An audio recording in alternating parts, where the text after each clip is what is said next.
Genesis 39. When Joseph was taken to Egypt by the Ishmaelite traders, he was purchased by Potiphar, an Egyptian officer. Potiphar was captain of the guard for Pharaoh, the king of Egypt. The Lord was with Joseph, so he succeeded in everything he did as he served in the home of his Egyptian master. Potiphar noticed this and realized that the Lord was with Joseph, giving him success in everything he did. This pleased Potiphar, so he soon made Joseph his personal attendant. He put him in charge of his entire household and everything he owned. From the day Joseph was put in charge of his master's household and property, the Lord began to bless Potiphar's household for Joseph's sake. All his household affairs ran smoothly, and his crops and livestock flourished. So Potiphar gave Joseph complete administrative responsibility over everything he owned. With Joseph there, he didn't worry about a thing, except what kind of food to eat.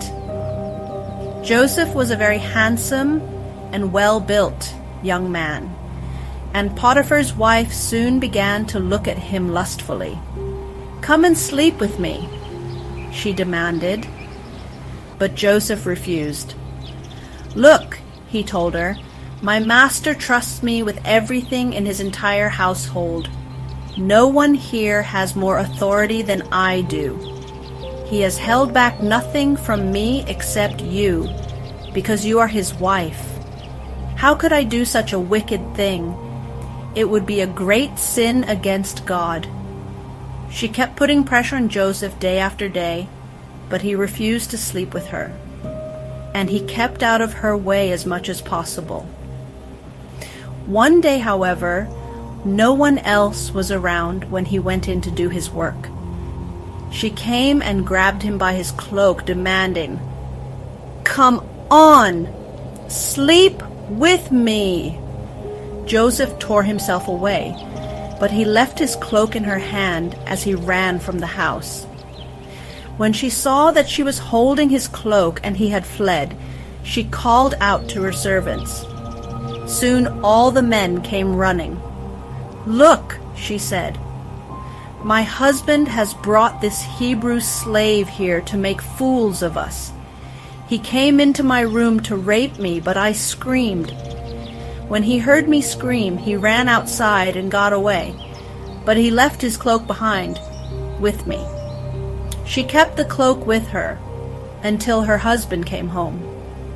Then she told him her story.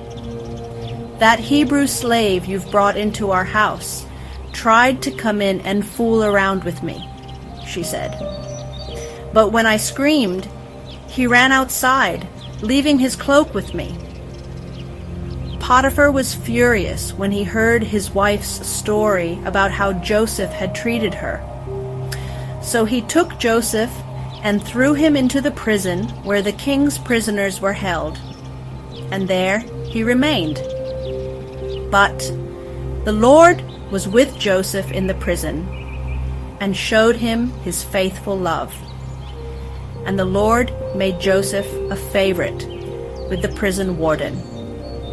Before long, the warden put Joseph in charge of all the other prisoners and over everything that happened in the prison. The warden had no more worries because Joseph took care of everything. The Lord was with him and caused everything he did to succeed. Credits: narration by narrator's name, music by composer's name.